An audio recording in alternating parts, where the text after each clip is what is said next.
Hello, good afternoon, everyone. This is Hillary and Bernadette, Marketing Moms Trinidad, coming to you from Trinidad. Yeah. Bernie, a quick intro. Oh, right. Okay. A quick. Okay. I am Vinada Chinley, a homeschool mom, and I started marketing and realized that yes, some of the, how you call it, the psychology of marketing also applies to moms. And I've always been at home, and these how you call it, strategies, psychology strategies, work very well when you're trying to get kids to do what you need them to do. As well, it also works on business people or people that you meet, friends and family, when you need to sell them a product that you sell. And in particular, as a mom, I needed to make some extra income, and so therefore leaving home was not an option because I've always been home with my kids. So leaving home was not an option. Working in on the internet, making sales and getting leads every week is what is a definite goal, and it is happening. And things are great. And once things are better today than it was yesterday, we are moving in the right direction. All right. That's great. And well, I'm Hillary. For those who don't know, unlike Bernie, I haven't always been at home. I'm a mom and an engineer, and I've always been professionally driven. And when my daughter was born, I decided that I don't really want to miss out on her life or any of my future children's lives. So I decided to take all the education and all the skills that I've learned and add some marketing to that and become a marketing mom from home so that I don't have to make that choice of having to go out to work and basically earn money to pay somebody to raise my daughter. So that's what we're here sharing with you, everything that we've learned in order to start growing our businesses and start making those decisions, for you to make the same decision that we've made to stay at home but still provide financially towards your family. So Excellent. today, yeah. So today we are actually going to show you through an example of one of the fundamental concepts that when we both came online, we were exposed to. And don't want to use big technical word, but the concept basically is a sales funnel. And you're probably saying, well, ooh, that's technical. But what we're going to show you just by an example of how we experience life as mothers, you know, you're going to the grocery, you're going shopping, you're running errands. You experience the sales funnel every day that you're out in commerce, basically. And we're just going to show you how, by understanding that, you're able to create your own business using the same sales funnel concepts and be able to upsell. So, you know, our headline today was, how does a mom go to buy one item and end up with $500 worth of accessories? Well, that's me, for example. Actually, it happened last week. Um, I went to get a bath mat for my daughter's bathroom and ended up buying the toilet paper rack and another potty seat and, you know, so many other things, you know. So we'll show you how just having a very good built sales funnel, you can get other people to add items to that grocery cart, add items to whatever your business is. All right. So Bernie, you want to start with the example? Bernie? Oh, it looks like Bernie has frozen. So we're gonna go ahead, right?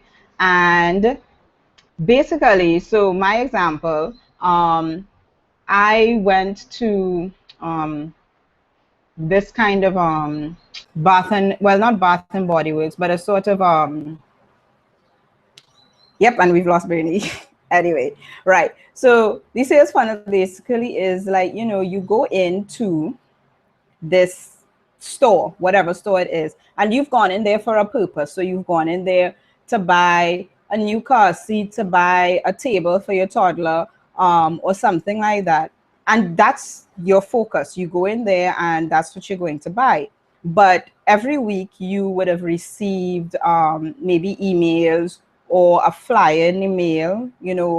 For those in the US, you'll get a lot of these little brochures that come in the mail and they clog up your mailbox. But just by you receiving those things every day, you're going into that same store to buy one item, but you've been receiving these reminders of, hey, there's all these other things going on in our store. So for me, I went into this store and my focus was I'm going to buy a bath rug for the shower for my daughter's bathroom. And I went in there and then I saw a little toilet rack thing. And I was just like, okay, toilet paper rack. I was like, oh, that looks nice. So I picked it up. And then walking around the aisles, I remembered that I saw that they had a sale on for the what you call those things? Toilet seat covers and the toilet rugs and everything like that, bathroom rugs. So I was there getting one item for the bathroom. And then I ended up picking up 3 or 4 other items. And that was primarily because it was there. I remembered that they said that they had a sale on it. Oh, hi, Bernie, you're back. Lost Bernie there. I was just going through the example. So, and obviously there's a place for me to cash all of this out, right? So me going in there to get a shower mat and walking out with 2 other items that I had no intention of buying, just because this is a store that I would normally go to and that I get reminders either through their email list, which they do have. And I just remembered, oh wait, they did say that they had a sale on bathroom rugs. So I just picked it up, even though that's not what I went in for, And there are other, you've probably experienced it all the time when you're in the grocery. You pick up all the items, even if you're very good, and I know there's some moms who are very good with keeping tabs of their lists. Even if you go through your list and you get to the cash register, those wonderful things that are the right and the left-hand side, just before you're about to cash out. What do they call, Bernie? I call it temptation. Those are the things that you just pick up because you had no intention of doing it, but they're positioned right there for you to just pick up. And this, in the physical world, we could say, well, they have everything laid out and set up like that. But that's exactly what you have to create in the virtual, in the internet world. You have to create the situation where they do remember that you have been communicating with them. You have to create a place for them to go to purchase. You have to create an easy way for them to check out. And then you also have to create those temptations right by the checkout in order for them to pick up, oh, there's a Kit Kat. And not that they need the Kit Kat. That's why I call it temptation, because every time I go to the grocery store, I buy one Kit Kat. And if I may jump in here for a minute, Yeah. Hillary. I do visit the States every so often, and for those who are looking at our video here and you live in the States, I don't know if you noticed that within the last, I would say, 6 months or maybe a year, it could be around there, that Marshalls and a couple other stores actually created what do you call it, an aisle of temptations, as you call it, where before you actually used to be, you go to the top of the line and everybody's there waiting behind you, and you just go to the next cashier. And what they've actually created in Marshalls is they actually take you through, okay? Exactly. So they have like almost 5-10 minutes of you looking at stuff. And they're all in the price of $3 to $10, where they would sell you headphones, or they would sell you chocolates, and it's really stuff that they want to move the shelf and get out. But always looking for that hungry tummy that needs a little quick, you know, because they always have nuts, and then they always have diaries, you know, little notebooks and cute little presents and gifts that you can give to people. And so, yes, what your sales funnel is going to do for you as a home business person, your sales funnel is designed to, how you call it, side sell. Okay? So instead of them just coming and buying the one thing, you get them to pick up extra things as well. Right. Okay? Now, the upselling concept is the fact that you go in for the loss leader and you end up coming out with a car. You know? Say, like, for instance, I mean, it sounds crazy, but it can happen. If, for instance, you see while you're in the shop a flyer for taking a chance on winning a new car, right? You would take it. You know, so if you could get a car for $50 versus $5,000, you know, or in Trinidad, it's more like take a chance for what, $100 to get a $50,000, a $250,000 car, you know, why not take it? And you end up with the car, and then after you get the car, you have to get the insurance and the tires and the etc., etc. So it's working all around. Businesses use it all over. It's not a matter of them taking advantage of you. That's just how business is. So we want to teach you how you can have it in your business. So if you're a home business entrepreneur, you're working from home, we want you to understand the concept of how to upsell and how to side sell. Something that they not necessarily really understand that they need, but you want to show them that it is necessary in order for them to get to use the product that they presently think they want, to get them to use that product better. Make sense, Hilary? Yeah, yeah. Did I double any information that you said? Well, yes, but repetition is always good. We know that with our children, right? Right. But you know, one thing with as you were saying, the getting people when you're in that aisle, you know, you end up buying things that you didn't know you needed or remembered you needed, right? And I always remember Apple, right? Apple iPhones, you know, although I'm not an iPhone fan or anything like that, just because I'm an engineer and technically Samsung is better. But gotta go with what makes sense. Well, but iPhone sold not the technical thing, and that's the thing with, you know, when you think about the difference between Samsung and Apple market, they gave people they sold people what they didn't know they needed, right? Whereas when you look from, like, for myself, then probably Apple wouldn't be able to sell to me because I'm too technical and I will sit down and think about what I need.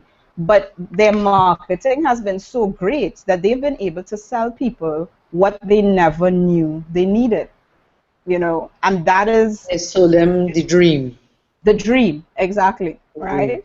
So what we're going to do, really, let me see, Bernie, how much time do we have? Because I just want to do a quick screen share. We're in 15 minutes. All so right. we're good. We're good, right. So we're going to show the technical side of what a sales funnel is. Well, only the technical side. We're just going to give you a couple screenshots.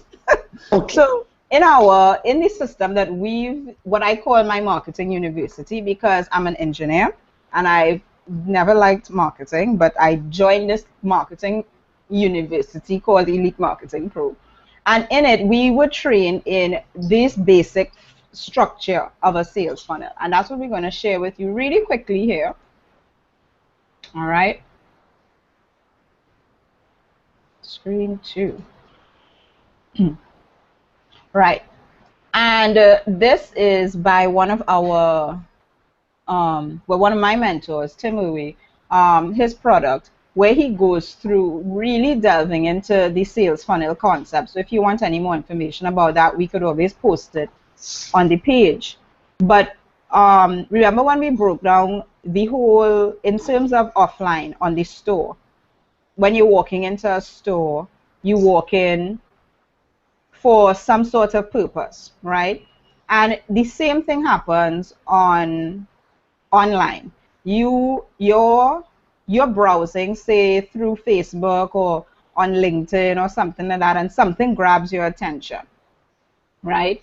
Whatever that is that grabs your attention eventually takes you to a capture page, as you see here. That's the first step in the sales funnel, because what you want to do is basically capture people's information. And one of the, what I will say, downfalls of a lot of brick and mortar businesses is that they don't take the information from their customers and actually use They're it. happy customers. Their customers. Happy customers, yes, because they've actually purchased something. They don't take that and then use that information. So in the online world, it may appear to be easier to to capture information, but I mean, you capture customer information every day in brick and mortar businesses. So it's just a matter of now using that information to your advantage, right? So you would capture their information and you would see a capture page. It says something that obviously you are already interested in, and that's the thing that most people who are opting into capture pages, they've already raised their hand and said, hey, I'm interested. That's why they're on that capture page in the first place. So you don't have to worry about coercing anybody. Whatever they clicked on, whether it was in Facebook, Google+, LinkedIn, wherever, when they landed on that capture page, they already had an interest in what it is you're going to offer them. And that information now goes into an autoresponder, right? Now, not to get too technical, but basically an autoresponder is the place where you will put your leads, right? That's added to a lead list that you're going to now start communicating to them. So remember when I told you that in that kind of bath and household store, I'm actually on their mailing list. So it's because I remembered something that they emailed to me that I was like, oh, yeah, let me get this as well in the store. That's the same effect that you want to have with your customers. So with your leads, you want to be communicating to them on a constant basis, but not just selling to them, sale, sale, sale. What you want to do is start developing a relationship with them. After you've added them to that lead list now, that's when you present the offer. Now, it's not necessarily, the offer could be a low entry offer, as Bernie was saying there. You know, you start off with the loss leader, right? So that could be what that offer is. And then within this offer, you could have multiple offers. But once they opt in, once they decide to purchase that first offer, that's another opportunity now to move them from being a lead to being a customer.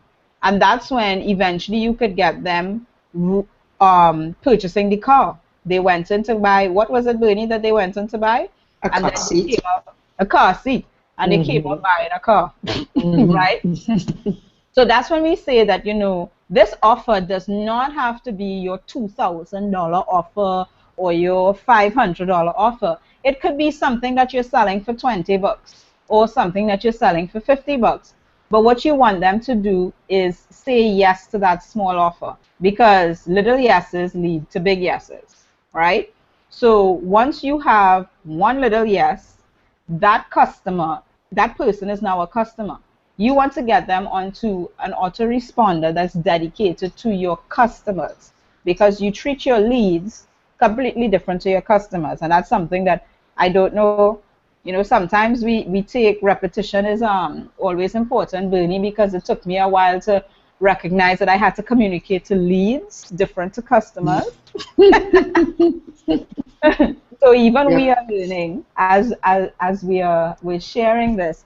But then after that, once you have that customer on a customer list, then you take them to a thank you page, a success page, something else that's going to give them, you know, maybe the icing on the cake. So they bought the $50 offer, you add them to your customer list, and then you offer them maybe a $15 offer that works with that $50 offer. And that's what we call that temptation aisle, right? So in marketing, as you know, the selling is never over, but you don't always have to sell and sell and sell, all right? The communication piece, which comes within your autoresponder, that is one of the most important aspects of your entire sales funnel. If you're getting sales, but you are not taking the information of your customers to be able to create repeat sales from those customers, then you are wasting a lot of time and a lot of energy. All right, Bernie, you want to add anything? Yeah, I want to go back a little bit about capture page. You explained it absolutely well. The part I'd like to add in is the fact of what, Chris, could you take that? What and why would anybody want to use a capture page? And the thing about it is that a capture page is words that you're putting on a page. Sorry. What you're putting on a page, and you're asking somebody a question. And the question is usually something like, would you like to fit into your swimsuit? And here is what you need to fit into that swimsuit in the next 3 months. And so therefore, if they need that information, if they need the information to lose the weight so they can fit into a swimsuit, they will put their name and email into that capture page. And the capture page is really to help people who are looking for your product to buy your product. So that is how online internet businesses work. You're looking for people who are looking for you, and you do it by putting your capture page in form of advertising on Facebook, on LinkedIn, or AdWords, Google AdWords. And so yes, they come into your capture page, and when somebody opts into your capture page, they are now what we call it's not exactly cold marketing, but you still do have to warm them up. And when you get them onto your newsletter, it's like what our mentor Funi talks about when he says about your newsletter. He gave an example of when he went to he saw legal information on a capture page on the internet while he was searching for how to deal with his legal issue. And he got great information. What he said that person made a big mistake on is the person gave away the information and never captured his information. So he was never able to continue connecting with Funi, so that if and when Funi did need something, a document signed by a lawyer or whatever, that Funi would go to that lawyer. Because what happens to your prospect? Your prospect actually forgets where they got the information from. So it's up to you, the business person, to keep that person hot, to keep that person connected to you and happy, and they will come back to you, because when you send them newsletters almost every day, if you could do it 7 days a week, great. 5 days a week, great. And that's how eventually they do buy from you if they didn't buy the first time. Because as I reminded myself this morning, pretty much 80% of the people buy after the 5th exposure to you. So your newsletter is your constant connection with that person to make sure that they're happy. And what the whole purpose of the funnel is also is that you want the prospect to be happy that they bought from you, because that will, you don't want them to think that they've been dipped or they think that they've been forced into buying something. They have to make the decision to make the purchase, and that's when the person is happy that they bought something from you. And of course, we know that what we sell is great product. Yeah. Yeah, that was good. That was good. All right. Yeah. So, I think we're almost here. We want to wrap up now. So, if there are Can any you check to see if any questions? no questions No today, questions. So that yeah, means we did a great job. great job. Yeah. And I think everybody fully understands now. But to be honest, the sales funnel, the concept of it, sometimes it hits you and then you forget it and then it hits you again like a bolt, because you have to constantly remember each aspect, each one of those boxes that we showed you is and of itself, a huge process. Like Bernie was going through just briefly the capture page and what you need to have on the capture page and those type of things, and then also the email. Your newsletter is that relationship building, right? And then you have to have different levels of offers once you have a customer, right? And the customer is not coerced, right? They've chosen of their own free will to buy your product, so you have to make them happy and continue to serve them. Sometimes we forget that, your customers, you have to serve your customers. Customer service is very important. So both online and offline. So the sales funnel and having a well-built sales funnel allows you to be able to position yourself to provide that better customer service for your customers online. And yes, and I hope that our audience here today understands the fact that you get your person to raise their hand to say, yes, I want more information, or I want to get the loss leader, because we will give away great value, give it them in the form of a video or a PDF newsletter, and once they get that information and you want to give them an offer that will give them value almost immediately. For instance, this webinar that we're having right now could be a great lead magnet for somebody who wants to understand how to capture people to come into their business. All right? And once you get them onto your newsletter, you can pretty much sell everything that you have in your shop. Make sense? Yeah. Yes. We call it side selling. Yeah. So next week, actually, we're going to be delving into a little more detail on how you actually grab the attention of a potential buyer. All right? So make sure and don't lose out and be here. Yep. Next week, Monday, 1 p.m. 1 p.m. 1 p.m. All right. It would be Carnival Monday here in Trinidad. Some of us will be broadcasting from a beach. Other of us will be broadcasting with background music.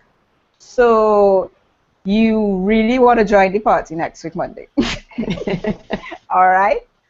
Same time, same channel. Bye, guys. This is Hillary and Bernie with Marketing Moms Trinidad.